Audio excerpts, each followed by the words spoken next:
ನೀವು ಒಂದು ಪಾರ್ಟಿಯಲ್ಲಿ ಹೊಸ ವ್ಯಕ್ತಿಯೊಂದಿಗೆ ಮಾತನಾಡುತ್ತಿದ್ದೀರಿ. ಅಚಾನಕ್ ನಿಮಗೆ ಒಂದು ಸ್ಪಾರ್ಕ್ ಅನ್ನಿಸುತ್ತೆ, ಆದರೆ ಅದು ನಿಮ್ಮ ಮನಸ್ಸಿನಲ್ಲಿ ಮಾತ್ರವೇ? ಅವರ ಚಿತ್ತವನ್ನು ಓದಬೇಕಾದರೆ ನೀವು ಏನು ಮಾಡಬೇಕು? ಮುಂದಿನ ಕೆಲವು ನಿಮಿಷಗಳಲ್ಲಿ ನಾವು 12 ರಹಸ್ಯ ಶರೀರ ಭಾಷೆಯ ಸಂಕೇತಗಳನ್ನು ಬಹಿರಂಗಗೊಳಿಸುತ್ತೇವೆ. ಇದು ಲೈಂಗಿಕ ಆಕರ್ಷಣೆಯನ್ನು ಕೂಗುತ್ತವೆ. ಇವು ಸಾಮಾನ್ಯವಾಗಿ ಬಳಸುವ ಸಂಕೇತಗಳು ಅಲ್ಲ. ನಾವು ಇತ್ತೀಚಿನ ಸಂಶೋಧನೆಗಳನ್ನು ಹೊಡೆದು ನೋಡಿದ್ದು, ಪ್ರತಿಯೊಂದು ಪರಸ್ಪರ ಸಂಬಂಧವನ್ನು ನೀವು ಹೇಗೆ ನೋಡುತ್ತೀರಿ ಎಂಬುದರಲ್ಲಿ ಬದಲಾವಣೆಯನ್ನು ತರುವ ಮಾಹಿತಿಗಳನ್ನು ನಿಮಗೆ ತರುತ್ತೇವೆ. ಅಂತಿಮವಾಗಿ ನೀವು ಸುಸ್ತಾಗಿ ಇರುವ ಆಕರ್ಷಣೆಯನ್ನು ಗುರುತಿಸಲು ಮಾಸ್ಟರ್ ಆಗಿದ್ದೀರಿ. ಆದ್ದರಿಂದ ಗಮನದಲ್ಲಿರಿ, ನಾವು ಡೈವ್ ಮಾಡೋಣ. ಆಕರ್ಷಣೆಯ ವಿಜ್ಞಾನವನ್ನು ಅರ್ಥಮಾಡಿಕೊಳ್ಳುವ ಮೊದಲು, ಸೂಚನೆಗಳಿಗೆ ಹೋಗುವುದಕ್ಕಿಂತ ಮುಂಚೆ ನಾವು ಅಕಾರ್ಮಿಕ ಸಂವಹನ ಮತ್ತು ಲೈಂಗಿಕ ಆಕರ್ಷಣೆಯ ಆಕರ್ಷಕ ಜಗತ್ತನ್ನು ಸೊಗಸು ಹಂಚಿಕೊಳ್ಳೋಣ. ನಮ್ಮ ದೇಹಗಳು ಬಹಳಷ್ಟು ಬಾರಿ ನಮ್ಮ ಆಳವಾದ ಇಚ್ಛೆಗಳನ್ನು ಬಾಹ್ಯವಾಗಿ ತೋರಿಸುತ್ತವೆ, ನಾವು ಅವುಗಳನ್ನು ತಗಲಿಸಲು ಪ್ರಯತ್ನಿಸಿದಾಗಲೂ. ಈ ಅನೈತಿಕ ಭಾಷೆ ನಮ್ಮ ಉಭಯಜಾತಿ ಭೂತಕಾಲದಲ್ಲಿನ ಅರ್ಥದಲ್ಲಿ ರೂಢಿಯಾಗಿದ್ದು, ಶ್ರೇಷ್ಠ ಪಾಲುಗಳನ್ನು ಶೀಘ್ರವಾಗಿ ಗುರುತಿಸುವುದು ಜೀವ ಉಳಿಸಲು ಬಹುಮುಖ್ಯವಾಗಿತ್ತು. ರಾ. ಡೇವಿಡ್ ಗಿವನ್, ಮಾನವಶಾಸ್ತ್ರಜ್ಞ ಮತ್ತು ಅಕಾರ್ಮಿಕ ಅಧ್ಯಯನ ಕೇಂದ್ರದ ನಿರ್ದೇಶಕರ ಪ್ರಕಾರ, ಲೈಂಗಿಕ ವಿಷಯದಲ್ಲಿ ನಮ್ಮ ಸಂವಹನದ 90%ಕ್ಕೂ ಹೆಚ್ಚು ಅಕಾರ್ಮಿಕವಾಗಿದೆ. ಆಕರ್ಷಣೆಯ ಸಂದರ್ಭದಲ್ಲಿ ನಮ್ಮ ಶರೀರಗಳು ಹೆಚ್ಚು ಕ್ರಿಯಾತ್ಮಕವಾಗುತ್ತವೆ, ಇದರಿಂದಾಗಿ ನಾವು ತಿಳಿಯದಂತೆ ಇತರರು ಹಿಡಿದಿಟ್ಟುಕೊಳ್ಳುವ ಸಿಗ್ನಲ್ಗಳನ್ನು ಕಳುಹಿಸುತ್ತವೆ. ಈಗ ಈ ಮರೆಸಿದ ಸಿಗ್ನಲ್ಗಳನ್ನು ಒಂದೊಂದಾಗಿ ತಿಳಿದುಕೊಳ್ಳೋಣ. ಮೊದಲನೆಯದಾಗಿ, ಬಂಡೆ ತಟ್ಟುವುದು, ಎಬ್ಬು. ನೀವು ಕಣ್ಣು ಸಂಪರ್ಕವನ್ನು ಕುರಿತು ತಿಳಿದಿರುವುದಾಗಿ ಬಹುದು, ಆದರೆ ಬಂಡೆ ತಟ್ಟುವ ಬಗ್ಗೆ ನಿಮಗೆ ಕೇಳಿದೆಯೇ? ಈ ಬಂಡೆ ತಟ್ಟುವ ಕ್ರಿಯೆ ಕ್ಷಣಿಕವಾಗಿ ನಡೆಯುತ್ತದೆ. ಯಾರಿಗಾದರೂ ಆಕರ್ಷಣೆಯೇನೆಂದರೆ ಅವರ ಬಂಡೆಗಳು ತಕ್ಷಣ ಎಬ್ಬುತ್ತವೆ ಮತ್ತು ದೀರ್ಘವಾಗಿ ಇಳಿಯುತ್ತವೆ. ಮನೋವಿಜ್ಞಾನಿ ಎರ್ಡ್ ಹೆಸ್ ನಡೆಸಿದ ಅಧ್ಯಯನವು ಇದನ್ನು ಕಂಡುಹಿಡಿಯಿತು. ನಾವು ಯಾರಿಗಾದರೂ ಆಕರ್ಷಿತರಾಗಿರುವಾಗ ನಮ್ಮ ಕಣ್ಣುಗಳ ಬೃಹತ್ತಾಗುವುದು 45%ವರೆಗೆ ಆಗುತ್ತದೆ. ಈ ಸಂದರ್ಭದಲ್ಲಿ ಕಣ್ಣುಗಳ ಬೃಹತ್ತಾಗುವುದನ್ನು ಸೂಚಿಸುವಂತೆ ಕಣ್ಣುಗಳ ಮೇಲೆ ಬಲವಾಗಿ ಎಬ್ಬಿಸುವುದು ಸಹ ನಡೆಯುತ್ತದೆ. ಇದು ಆಸಕ್ತಿ ಮತ್ತು ಉತ್ಸಾಹವನ್ನು ಸೂಚಿಸುತ್ತದೆ. ಇದನ್ನು ಗಮನಿಸಲು ಕಣ್ಣುಗಳನ್ನು ಮೊದಲ ಬಾರಿಗೆ ಸಂಪರ್ಕಿಸುವ ಕ್ಷಣವನ್ನು ಗಮನಿಸಿ. ನೀವು ಕಣ್ಣುಗಳನ್ನು ಸ್ವಲ್ಪ ಅಗಲಿಸುವುದರೊಂದಿಗೆ ಕಣ್ಣುಗಳ ಮೇಲೆ ತಕ್ಷಣವೇ ಎಬ್ಬಿಸುವುದನ್ನು ನೋಡಿದರೆ, ನೀವು ಆಕರ್ಷಣೆಯ ಸ್ಪಷ್ಟ ಸೂಚನೆಯನ್ನು ನೋಡಿದ್ದೀರಿ. ಇದಕ್ಕಿಂತ ಮುಂದೆ ತಲೆ ತಿರುಗಿಸುವ ಬಗ್ಗೆ ಗಮನವಿಡಿ. ನೀವು ಯಾರೊಬ್ಬರೊಂದಿಗೆ ಮಾತನಾಡುತ್ತಿದ್ದಾಗ ಅವರು ತಮ್ಮ ತಲೆಯನ್ನು ಸ್ವಲ್ಪ ಪರದೆಯೇರಿಸುವುದನ್ನು ಗಮನಿಸುತ್ತಿದ್ದರೆ, ಈ ಸೂಕ್ಷ್ಮ ಚಲನೆ ಕೇಥೇಡ್ ಶಿರೆಯನ್ನು ತೋರಿಸುತ್ತದೆ. ಇದು ಒಂದಿಷ್ಟು ಬಡ ಮತ್ತು ನಾಜೂಕಾದ ಪ್ರದೇಶವಾಗಿದೆ. ಗೊಂಬೆಯೇ ಎಂಬ ಅರ್ಥದಲ್ಲಿ ಮಾನಸಶಾಸ್ತ್ರಜ್ಞರು ಈ ನ್ಯಾಕ್ ಬದಲಾವಣೆಗಳನ್ನು ತೋರಿಸಿದಾಗ, ಇದು ನಿಖರವಾಗಿ ನಂಬಿಕೆ ಮತ್ತು ಶ್ರದ್ಧೆಯ ಅಪ್ರಕೃತ ಪ್ರದರ್ಶನವಾಗಿದೆ. ಈ ಪ್ರಮುಖ ಭಾಗವನ್ನು ತೋರಿಸುವ ಮೂಲಕ ವ್ಯಕ್ತಿ ಹೇಳುತ್ತಿದ್ದಾನೆ, ನಾನು ನೀನಲ್ಲೇ ಸುರಕ್ಷಿತವಾಗಿದ್ದೇನೆ ಮತ್ತು ಹತ್ತಿರ ಬರುವುದಾಗಿ ಬಯಸುತ್ತೇನೆ. 2011ರಲ್ಲಿ ನಡೆದ ಒಂದು ಅಧ್ಯಯನದಲ್ಲಿ ಇವೊಲ್ಯೂಷನರಿ ಮನೋಶಾಸ್ತ್ರ ಜರ್ನಲ್ನಲ್ಲಿ ತಲೆ ತಿರುಗಿಸುವುದು ಆಕರ್ಷಣೆ ಇದ್ದಾಗ 2 ಪಕ್ಷಗಳಲ್ಲಿಯೂ ಹೆಚ್ಚು ಸಾಮಾನ್ಯವಾಗಿತ್ತು ಎಂದು ಕಂಡುಬಂದಿತು. ಮೂರನೇ ಅಂಶವಾದ ಮಿರ್ರೋರ್ ಅಥವಾ ಪ್ರತಿಬಿಂಬಿಸುವ ಚಲನೆಗಳು. ನೀವು ಯಾವಾಗಲಾದರೂ ನಿಮ್ಮನ್ನು ಯಾರಾದರೂ ಅವರ ಶ್ರೇಣಿಯ ಅಥವಾ ಚಲನೆಗಳನ್ನು ಅಜ್ಞಾನವಾಗಿ ನಕಲಿಸುತ್ತಿರುವುದನ್ನು ಗಮನಿಸಿದ್ದೀರಾ? ಈ ಘಟನೆಯನ್ನು ಮಿರ್ರೋವಿಂಗ್ ಎಂದು ಕರೆಯುತ್ತಾರೆ. ನಾವು ಯಾರಿಗಾದರೂ ಆಕರ್ಷಿತವಾದಾಗ ನಮ್ಮ ಮೆದುಳಿನಲ್ಲಿ ಮಿರರ್ ನ್ಯೂರಾನ್ಸ್ಗಳನ್ನು ಚಾಲನೆಗೊಳಿಸುತ್ತವೆ, ಇದರಿಂದಾಗಿ ನಾವು ಅವರ ಚಲನಗಳನ್ನು ಅನುಕರಿಸುತ್ತೇವೆ. ಇದು ಸಂಪರ್ಕ ಮತ್ತು ಒಂದು ರೀತಿಯ ಸಮನ್ವಯವನ್ನು ಹುಟ್ಟಿಸುತ್ತದೆ. ಇದನ್ನು ಪರೀಕ್ಷಿಸಲು ಮಾತನಾಡುವಾಗ ನಿಮ್ಮ ಹಳೆಯನ್ನು ಅಥವಾ ಕೈನಿಲ್ಲುವಿಕೆಯನ್ನು ಬದಲಾಯಿಸಲು ಪ್ರಯತ್ನಿಸಿ. ಇತರ ವ್ಯಕ್ತಿ ಇದನ್ನು ತಿಳಿಯದೆ ಅನುಕರಿಸುತ್ತಿದ್ದರೆ ಅವರು ನಿಮ್ಮ ಕಡೆಗೆ ಗಮನ ಹರಿಸುತ್ತಿದ್ದಾರೆ ಎಂಬುದು ಬಲವಾದ ಸೂಚನೆ. 4ನೇದು, ಸ್ವನಿರ್ವಹಣೆಯ ಆಚರಣೆ, ಅಂದರೆ ಅವರು ತಮ್ಮ ಕೂದಲನ್ನು ತಿರುವುವುದು ಅಥವಾ ಇತರ ಸಣ್ಣ ಆತ್ಮನಿರ್ವಹಣಾ ಚಟುವಟಿಕೆಗಳನ್ನು ಗಮನಿಸುತ್ತಿರಿ. ಕಟ್ಟಿದ ಬಟ್ಟೆಗಳನ್ನು ಸಮತೋಲಿಸುವುದು ಅಥವಾ ಕರುವಿಕೆಯನ್ನು ಒರೆಯುವುದು, ಇವುಗಳನ್ನು ಪ್ರೀನಿಂಗ್ ಎಂದು ಕರೆಯುತ್ತಾರೆ. ಈ ಕ್ರಿಯೆಗಳು 2 ಉದ್ದೇಶಗಳನ್ನು ಹೊಂದಿವೆ. ಮೊದಲನೆಯದಾಗಿ, ಇವು ಹೆಚ್ಚು ಆಕರ್ಷಕವಾಗಿ ಕಾಣಲು ಪ್ರಯತ್ನಿಸುತ್ತವೆ. ಎರಡನೆಯದಾಗಿ, ಇವು ಕೆಲವು ಶರೀರ ಭಾಗಗಳಿಗೆ ಗಮನ ಸೆಳೆಯುತ್ತವೆ. ಉದಾಹರಣೆಗೆ, ಒಂದು ಮಹಿಳೆ ತನ್ನ ಕೂದಲು ಆಟವಾಡಿಸುವ ಮೂಲಕ ತನ್ನ ಕುತ್ತಿಗೆಗೆ ಗಮನ ಸೆಳೆಯಬಹುದು. ಹೀಗೆಯೇ ಒಬ್ಬ ಪುರುಷ ತನ್ನ ಶರ್ಟ್ನ್ನು ಸರಿಹೊಂದಿಸುವ ಮೂಲಕ ತನ್ನ ಎದೆಗೆ ಗಮನ ಸೆಳೆಯಬಹುದು. ಜರ್ನಲ್ ಆಫ್ ಎಕ್ಸ್ಪೆರಿಮೆಂಟಲ್ ಸೋಷಿಯಲ್ ಸೈಕೋಲಾಜಿನಲ್ಲಿ ನಡೆದ ಒಂದು ಅಧ್ಯಯನವು ಪುರುಷರು ಮತ್ತು ಮಹಿಳೆಯರು ತಮ್ಮನ್ನು ಆಕರ್ಷಕವೆಂದು ಭಾವಿಸಿದ ವ್ಯಕ್ತಿಯನ್ನು ನೋಡುವಾಗ ಬಹಳಷ್ಟು ಪ್ರೀನಿಂಗ್ ವರ್ತನೆಗಳನ್ನು ತೋರಿಸುತ್ತಾರೆ ಎಂದು ಕಂಡುಬಂದಿತು. ಅನಾಹುತ ಸ್ಪರ್ಶವು ಆಕರ್ಷಣೆಯ ಶಕ್ತಿಶಾಲಿ ಸಂಕೇತವಾಗಿದೆ. ಆದರೆ ಬಹಳಷ್ಟು ಸಾಮಾಜಿಕ ಪರಿಸ್ಥಿತಿಗಳಲ್ಲಿ ಬೇರೆಯವರನ್ನು ಸ್ಪರ್ಶಿಸುವುದು ಸೂಕ್ತವಾಗಿಲ್ಲ. ಇದಲ್ಲಿಯೇ ಅನಾಹುತ ಸ್ಪರ್ಶದ ಮಹತ್ವ ಬರುತ್ತದೆ. ಯಾರೋ ನಿಮ್ಮ ಕೈಗೆ ಅಥವಾ ಭುಜಕ್ಕೆ ತಲುಪಿದಾಗ ಅಥವಾ ನಿಮ್ಮ ವೈಯಕ್ತಿಕ ಸ್ಥಳಕ್ಕೆ ಪ್ರವೇಶಿಸುತ್ತಾಗ ಆ ಮೃದುವಾದ ಸ್ಪರ್ಶಗಳನ್ನು ಗಮನಿಸಿ. ಇವು ಸಾಮಾನ್ಯವಾಗಿ ನಿಮ್ಮ ಪ್ರತಿಕ್ರಿಯೆಯನ್ನು ಅಳೆಯಲು ಉದ್ದೇಶಿತವಾಗಿ ನಡೆಯುವ ಘಟನೆಗಳಾಗಿರುತ್ತವೆ. ಮನೋರೋಗ ತಜ್ಞ ನಿಕೋಲಸ್ ಕೆವಿನ್ ಅವರ ಅಧ್ಯಯನವು ತುರ್ತು ಸ್ಪರ್ಶಗಳು ಉತ್ತಮ ಅನುಮೋದನೆ ಮತ್ತು ಸಕಾರಾತ್ಮಕ ಭಾವನೆಗಳನ್ನು ಹೆಚ್ಚಿಸುವುದಾಗಿ ಕಂಡುಬಂದಿದೆ, ವಿಶೇಷವಾಗಿ ಆಕರ್ಷಣೆ ಇರುವಾಗ. ಈಗ ನನಗೆ ಕನ್ನಡದಲ್ಲಿ ಶ್ರೇಷ್ಠ ಮತ್ತು ನೆನೆಸುವಂತೆ ಅನುವಾದಿಸಲು ಅವಕಾಶ ಕೊಡು.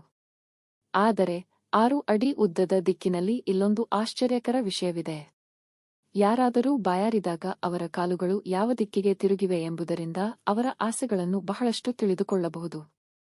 ನಮ್ಮ ಕಾಲುಗಳು ಸಾಮಾನ್ಯವಾಗಿ ನಾವು ಏನು ಬಯಸುತ್ತೇವೆ ಅಥವಾ ಎಲ್ಲಿ ಹೋಗಲು ಇಚ್ಛಿಸುತ್ತೇವೆ ಎಂಬತ್ತ ತಿರುಗುತ್ತವೆ. ನೀವು ಒಂದು ಗುಂಪಿನಲ್ಲಿ ಮಾತನಾಡುತ್ತಿದ್ದರೆ ಆ ವ್ಯಕ್ತಿಯ ಕಾಲುಗಳು ಯಾವ ದಿಕ್ಕಿಗೆ ತಿರುಗಿವೆ ಎಂದು ಗಮನಿಸಿ. ಅವರು ನೇರವಾಗಿ ನಿಮ್ಮತ್ತ ತಿರುಗಿದರೆ, ಹಾಗೆ ಅವರು ತಮ್ಮ ಮೇಲ್ಮಣಿಯೊಂದಿಗೆ ಬೇರೆ ದಿಕ್ಕಿಗೆ ನೋಡುತ್ತಿದ್ದರು. ಇದು ಸಬ್ಕಾನ್ಷಿಯಸ್ ಅನಾಸಕ್ತ ಆಕರ್ಷಣೆಯ ಸಂಕೇತವಾಗಿದೆ. ಇವೆಂಟ್ಸ್ ಆಧಾರಿತ ಸಂಪೂರ್ಣ ಮತ್ತು ಪರ್ಯಾಯ ವೈದ್ಯಕೀಯ ಎಂಬ ಸಮೀಕ್ಷೆಯಲ್ಲಿಯೂ ಕಾಲಿನ ಸ್ಥಿತಿಯನ್ನು ನಿಖರವಾದ ಸಂಕೇತವಾಗಿ ಕಂಡುಬಂದಿದೆ. ಅಂತೂ ಈ ವಿಷಯವನ್ನು ಕನ್ನಡದಲ್ಲಿ ಸುಲಭವಾಗಿ ಅರ್ಥವಾಗುವಂತೆ ಅನುವಾದಿಸಿದೆ. ಸಾಮಾಜಿಕ ಪರಿಸ್ಥಿತಿಗಳಲ್ಲಿ ಗಮನ ಮತ್ತು ಆಸಕ್ತಿ ಏಳನೆಯಾಗಿದೆ. ಕಣ್ಣು ಸಂಪರ್ಕವನ್ನು ಕಾಯ್ದುಕೊಳ್ಳುವ ಬಗ್ಗೆ ನಾವು ಎಲ್ಲರಿಗೂ ಕೇಳಿರುತ್ತದೆ, ಆದರೆ ಆ ಲಿಂಕ್ಡ್ ಗೇಜ್ ಮತ್ತೊಂದು ಮಟ್ಟಕ್ಕೆ ತೆಗೆದುಕೊಳ್ಳುತ್ತದೆ. ಇದು ಕೇವಲ ಕಾಲಾವಧಿಯ ಬಗ್ಗೆ ಅಲ್ಲ, ಇದು ಗುಣಮಟ್ಟದ ಬಗ್ಗೆ. ಯಾರಿಗಾದರೂ ನಿಮ್ಮ ಮೇಲಿನ ಆಕರ್ಷಣೆ ಇದ್ದರೆ ಅವರ ಕಣ್ಣುಗಳು ಸಾಮಾನ್ಯವಾಗಿ ನಿಮ್ಮ ಕಣ್ಣುಗಳು ಮತ್ತು ಬಾಯಿಯ ನಡುವೆ ಓಡುತ್ತವೆ. ಈ ತ್ರಿಕೋನದ ಕಣ್ಣು ಸಂಪರ್ಕವನ್ನು ರೊಮ್ಯಾಂಟಿಕ್ ಆಸಕ್ತಿಯ ಸ್ಪಷ್ಟ ಸಂಕೇತ ಎಂದು ಕರೆಯಲಾಗುತ್ತದೆ. ಸಂಶೋಧಕ ಜಿಗ್ ಬ್ರೂಯಿನ್ ಅವರು ಪರಸ್ಪರ ಪ್ರೀತಿಯ ಉನ್ನತ ಮಟ್ಟವನ್ನು ವರದಿ ಮಾಡಿದ ಜೋಡಿಗಳು ಸಂವಾದಗಳ ಸಮಯದಲ್ಲಿ 75% ಕಾಲ ಕಣ್ಣು ಸಂಪರ್ಕವನ್ನು ಕಾಯ್ದುಕೊಳ್ಳುತ್ತವೆ ಎಂದು ಕಂಡುಹಿಡಿದಿದ್ದಾರೆ. ನಿಮ್ಮ ಸಂದೇಶವನ್ನು ಕನ್ನಡದಲ್ಲಿ ಅನುವಾದಿಸುವುದಾದರೆ ಇದು ಹೀಗಿರುತ್ತದೆ: ಸರಾಸರಿ 30ರಿಂದ 60%ಕ್ಕಿಂತ ಸಾಕಷ್ಟು ಹೆಚ್ಚು. ಬಾಕಿ ಎಲ್ಲಾ ಶರೀರದ ಭಾಷೆ ತಜ್ಞರು ಆಕರ್ಷಣೆ ಬಗ್ಗೆ ತೆರೆದ ಮತ್ತು ಮುಚ್ಚಿದ ಶ್ರೇಣಿಗಳ ಬಗ್ಗೆ ಹೆಚ್ಚು ಮಾತನಾಡುತ್ತಾರೆ. ತೆರೆದ ಶ್ರೇಣಿಯು ಬಹಳಷ್ಟು ಅರ್ಥ ಹೊಂದಿದೆ. ಕೈಗಳು ಮತ್ತು ಕಾಲುಗಳು ಕಾದಿರುವಾಗ ನೀವು ಬಳಸಬಹುದಾದ ಶ್ರೇಣಿಯಲ್ಲಿದ್ದಾರೆ ಮತ್ತು ಶರೀರವು ನೇರವಾಗಿ ನಿಮ್ಮತ್ತ ತಿರುವಾಗ ಈ ಎಲ್ಲವೂ ವ್ಯಕ್ತಿಯು ಸ್ವೀಕೃತಿಯಲ್ಲಿದ್ದಾನೆ ಮತ್ತು ಆಸಕ್ತಿ ಹೊಂದಿದ್ದಾನೆ ಎಂಬುದಕ್ಕೆ ಸಂಕೇತಗಳು. ರಾಷ್ಟ್ರೀಯ ವಿಜ್ಞಾನ ಅಕಾಡೆಮಿಯ ಕಾರ್ಯದರ್ಶಿಗಳಲ್ಲಿ ನಡೆಸಿದ ಒಂದು ಅಧ್ಯಯನವು ತೆರೆದ ಮತ್ತು ವಿಸ್ತಾರವಾದ ಶ್ರೇಣಿಗಳು ಕೇವಲ ಶಕ್ತಿ ಮತ್ತು ಆತ್ಮವಿಶ್ವಾಸವನ್ನು ಸೂಚಿಸುವುದಲ್ಲದೆ ಭವಿಷ್ಯದ ಸಂಗಾತಿಗಳಿಗೆ ಆಕರ್ಷಕತೆಯನ್ನು ಹೆಚ್ಚಿಸುತ್ತವೆ ಎಂದು ಕಂಡುಹಿಡಿದಿದೆ. ನಾಲ್ಗೊತ್ತಿದೆಯಾ, ನಮ್ಮ ಕಿವಿಯ ಟೋನ ಬದಲಾಯಿಸುತ್ತೆ. ಯಾರಿಗಾದರೂ ಆಕರ್ಷಿತನಾದಾಗ ಪುರುಷರು ಮತ್ತು ಮಹಿಳೆಯರು ತಮ್ಮ ಕಿವಿಯ ಟೋನ ಅನ್ನು ಕಡಿಮೆ ಮಾಡುತ್ತಾರೆ. ಪುರುಷರಿಗೆ ಈ ದಪ್ಪ ಟೋನ ಏಕಕಾಲದಲ್ಲಿ ಪುರುಷತ್ವ ಮತ್ತು ಆತ್ಮವಿಶ್ವಾಸವನ್ನು ಸೂಚಿಸುತ್ತದೆ. ಮಹಿಳೆಯರಿಗೆ ಕಡಿಮೆ ಟೋನ ಹೆಚ್ಚು ಹೃದಯಸ್ಪರ್ಶಿ ಮತ್ತು ಆಕರ್ಷಕವಾಗಿರುತ್ತೆ. ಜರ್ನಲ್ ಆಫ್ ನಾನ್ ವೆರ್ಬಲ್ ಬಿಹೇವಿಯರ್ ಎಂಬ ಅಧ್ಯಯನದಲ್ಲಿ ಈ ಕಿವಿಯ ಬದಲಾವಣೆಗಳನ್ನು ಶ್ರವಣ ಮಾಡಿದಾಗಲೇ ಗುರುತಿಸಲಾಗುತ್ತದೆ ಮತ್ತು ಆಕರ್ಷಣೆ ಮಟ್ಟಗಳಿಗೆ ಸಂಬಂಧಿತವಾಗಿರುತ್ತದೆ ಎಂದು ಕಂಡುಬಂದಿದೆ.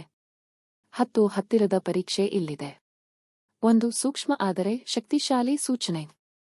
ಯಾರೋ ನಿಮ್ಮ ಬಳಿ ಎಷ್ಟು ಹತ್ತಿರ ನಿಂತಿದ್ದಾರೆ ಎಂಬುದರ ಮೇಲೆ ಗಮನ ಹರಿಸಿ. ನಮಗೆಲ್ಲರಿಗೂ ಸ್ವಂತ ಸ್ಥಳದ ಬಬಲ್ ಇದೆ, ಸಾಮಾನ್ಯವಾಗಿ ಕೈದೂರಿಯಷ್ಟು. ಯಾರಿಗಾದರೂ ಆಕರ್ಷಿತರಾಗಿದ್ರೆ ಅವರು ಈ ಅಂತರವನ್ನು ಕಡಿಮೆ ಮಾಡುತ್ತಾರಾ? ನೀವು ನೋಡಿದ್ರೆ ಆ ವ್ಯಕ್ತಿ ಸಾಮಾಜಿಕ ಪರಿಸ್ಥಿತಿಗೆ ತಕ್ಕಂತೆ ನೀವು ಹತ್ತಿರ ಇರುವುದಕ್ಕಿಂತ ಹೆಚ್ಚು ಹತ್ತಿರ ಬರುವುದನ್ನು ನಿರಂತರವಾಗಿ ಅನುಭವಿಸುತ್ತಿದ್ದರೆ ಅದು ಅವರಲ್ಲಿ ನಿಮ್ಮ ಕಡೆ ಆಕರ್ಷಣೆ ಇದೆ ಎಂಬುದಕ್ಕೆ ಉತ್ತಮ ಸೂಚನೆ.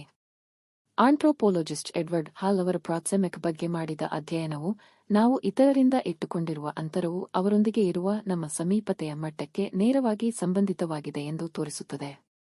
11 ತಂಪಾದ ಮುಖ. ನೀವು ಎಂದಾದರೂ ನೀವು ಮಾತನಾಡುತ್ತಿದ್ದಾಗ ಯಾರಾದರೋ ಹಕ್ಕುಗಳು ಅಥವಾ ಕಂಠದಲ್ಲಿ ಸ್ವಲ್ಪ ಕೆಂಪಾಗಿರುವುದನ್ನು ಗಮನಿಸುತ್ತೀರಾ? ಇದು ಆಚ್ಛಾದಿತ ಪ್ರತಿಕ್ರಿಯೆ ಎಂದು ಕರೆಯಲ್ಪಡುವ ವಾಸೋಕಂಜೆಸ್ಟಿಯನ್ ಆಕರ್ಷಣೆ ಮತ್ತು ಆಕರ್ಷಣೆಯ ಸ್ಪಷ್ಟ ಸೂಚನೆ. ಯಾರಿಗಾದರೂ ಆಕರ್ಷಿತರಾದಾಗ ನಮ್ಮ ಶರೀರವು ಮುಖ ಮತ್ತು ಹಲ್ಲುಗಳಿಗೆ ರಕ್ತದ ಹರಿವನ್ನು ಹೆಚ್ಚಿಸುತ್ತದೆ. ಇದು ಸ್ವಲ್ಪ ಹಕ್ಕು ಹೊಡೆಯುವುದನ್ನು ಉಂಟುಮಾಡುತ್ತದೆ. ಈ ಪಾರಂಪರಿಕ ಪ್ರತಿಕ್ರಿಯೆ ನಾವು ಎದುರಾಗುವ ಸಾಧ್ಯತೆಯಿರುವ ಗೆಳೆಯರಿಗೆ ಹೆಚ್ಚು ಆಕರ್ಷಕವಾಗಿ ಕಾಣಿಸುತ್ತದೆ. ವ್ಯಕ್ತಿತ್ವದ ಅಧ್ಯಯನದಲ್ಲೊಂದು ಅಧ್ಯಯನವು ಬಿಳುಪು ಮತ್ತು ಆಕರ್ಷಣೆಯ ಮಟ್ಟಗಳ ನಡುವಿನ ಸಂಬಂಧವನ್ನು ಕಂಡುಹಿಡಿದಿದೆ. 12.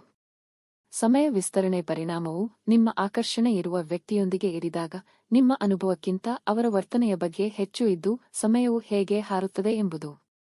ಈ ಸಮಯ ವಿಸ್ತರಣೆ ಎಂಬ ಪರಿಕಲ್ಪನೆಯು ಪರಸ್ಪರ ಆಕರ್ಷಣೆಯ ಶಕ್ತಿಶಾಲಿ ಸೂಚಕವಾಗಿದೆ.